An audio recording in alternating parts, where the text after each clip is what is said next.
আসসালামু আলাইকুম। বাংলাদেশ বেতার, রাজশাহী। স্থানীয় সংবাদ পড়ছি গোলাম মর্তুজা হেনা। প্রধান উপদেষ্টা ডক্টর মুহাম্মদ ইউনুস বলেছেন, আগামী ফেব্রুয়ারির প্রথমার্ধে অনুষ্ঠিতব্য জাতীয় সংসদ নির্বাচনের দিনে গণভোট অনুষ্ঠিত হবে। আজ জাতির উদ্দেশ্যে দেওয়া ভাষণে তিনি কথা বলেন। প্রধান উপদেষ্টা বলেন, এতে সংস্কারের কার্যক্রম কোনোভাবে বাধাগ্রস্ত হবে না। এছাড়া আগামী সংসদ দ্বিকক্ষ বিশিষ্ট হবে বলেও তিনি উল্লেখ করেন। নিষিদ্ধ ঘোষিত আওয়ামী লীগের লকডাউনের সাড়া নেই রাজশাহীতে। স্বাভাবিকভাবেই চলছে সকল কার্যক্রম।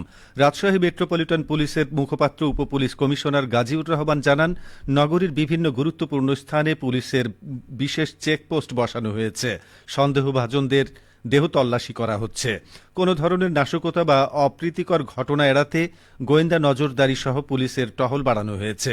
এদিকে রাজশাহী জেলা পুলিশের মুখপাত্র ও অতিরিক্ত পুলিশ সুপার রফিকুল আলম জানিয়েছেন, আওয়ামী লীগের অপতৎপরতা প্রতিহত করতে সতর্ক অবস্থানে রয়েছে পুলিশ।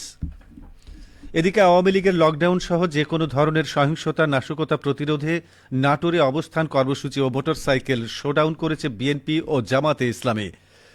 আজ সকাল থেকে শহরের মাদ্রাসা মোড়, বড় হরিশপুর বাইপাস, আলাইপুর সহ বিভিন্ন এলাকায় অবস্থান কর্মসূচি পালন করে বিএনপি ও এর সহযোগী অঙ্গ সংগঠনের নেতাকর্মীরা। এছাড়াও বড় হরিশপুর থেকে মোটরসাইকেল শোডাউন নিয়ে শহরের বিভিন্ন সড়ক প্রদক্ষিণ করে জামাতে ইসলামীর নেতাকর্মীরা। এ সময় নেতৃবৃন্দ বলেন, আওয়ামী লীগের সন্ত্রাসীরা লকডাউনের নামে মাঠে নামলে তাদের শক্ত হাতে প্রতিহত করা হবে। সন্ত্রাস, চাঁদাবাজ, অপরাধী ও খুনিদের নাটোরে ঠাঁই হবে না। নাটোরের অতিরিক্ত পুলিশ সুপার ইফতেখায়ের আলম জানান, নাটোরের নলডাঙ্গা উপজেলা ছাত্রলীগের সাবেক সাংগঠনিক সম্পাদক রায়হান তানভীর সহ জেলার বিভিন্ন উপজেলা থেকে আওয়ামী লীগ ও এর অঙ্গ সংগঠনের ৯ জনকে আটক করা হয়েছে। আইনশৃঙ্খলা পরিস্থিতি স্থিতিশীল রয়েছে। কোনো ধরনের নাশকতা, সহিংসতা তৈরির কোনো সুযোগ নেই। প্রতিটি উপজেলা সহ জেলার বিভিন্ন পয়েন্টে আইনশৃঙ্খলা বাহিনীর টহল ও নজরদারি অব্যাহত রয়েছে।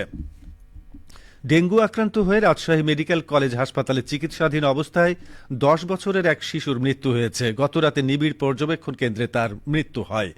মৃত শিশুর নাম মাবিয়া। সে রাজশাহী জেলার গোদাগাড়ী উপজেলার বাসিন্দা। আজ হাসপাতালের এক প্রতিবেদনে এ তথ্য জানানো হয়েছে। রামেক হাসপাতালের মুখপাত্র শঙ্কর কুমার বিশ্বাস জানান, বর্তমানে হাসপাতালে ৭ শিশুসহ ৪৮ জন ডেঙ্গু রোগী চিকিৎসাধীন আছেন। তাদের মধ্যে ২৮ জন পুরুষ ও ১৩ জন নারী। এছাড়াও গত ২৪ ঘণ্টায় নতুন করে ২৭ জন ডেঙ্গু রোগী ভর্তি হয়েছেন। নাটোরের বড়াই গ্রামে দিনব্যাপী ফ্রি মেডিকেল ক্যাম্প অনুষ্ঠিত হয়েছে। আজ উপজেলার জোনাইল এমএল উচ্চ বিদ্যালয়ে ঢাকাস্থ বড়াইগ্রাম উপজেলা সমিতি এই ক্যাম্প আয়োজন করে। মেডিকেল ক্যাম্পে সাবেক সিভিল সার্জন ডাক্তার শামসুদ্দিন ছাড়াও হাড়জোড় বিশেষজ্ঞ doctor ATM Shafayet Shams Rocky, medicine বিশেষজ্ঞ ডাক্তার আসিবুল ইসলাম তানভীর ও গাইনি বিশেষজ্ঞ ডাক্তার মুশফিকা সুলতানা সহস্রাধিক হতদরিদ্র মানুষকে বিনামূল্যে প্রাথমিক পরীক্ষা ও ব্যবস্থাপত্র প্রদান করেন। এছাড়া স্কুলের শিক্ষার্থী সহ বিভিন্ন পর্যায়ের লোকজনের রক্তের গ্রুপ নির্ণয় করা হয়।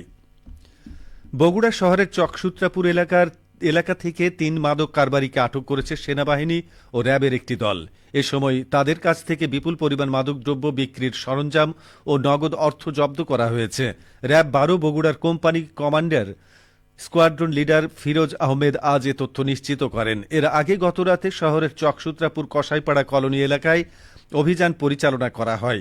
সেনা কর্মকর্তা ক্যাপ্টেন জানে আলম সাদিফ এবং র্যাব ১২ এর স্কোয়াড্রন লিডার ফিরোজ আহমেদের নেতৃত্বে পরিচালিত এই অভিযানে প্রায় ১০০টি বাড়ি তল্লাশি করা হয়।